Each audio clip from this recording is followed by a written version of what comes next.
Ribuan peserta Jalan Sehat memadati depan Auditorium Algebra Universitas Muslim Indonesia, Jalan Urip, Sumoharjo, Makassar pada Selasa 16 Juni.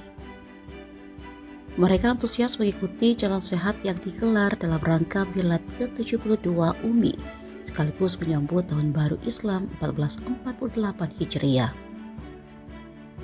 Peserta Jalan Sehat merupakan sivitas akademika UMI dari seluruh fakultas, unit kerja atau lembaga, dosen, tenaga kependidikan, mahasiswa hingga alumni.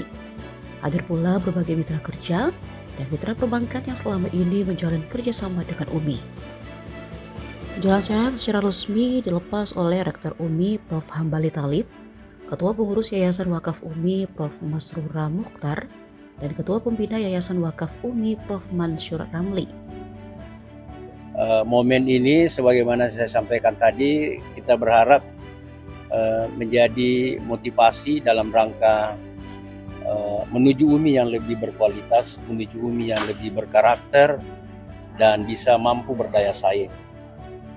Menurut Prof. Hambali, kegiatan tersebut menjadi momentum untuk memperkuat kebersamaan sivitas akademika UMI.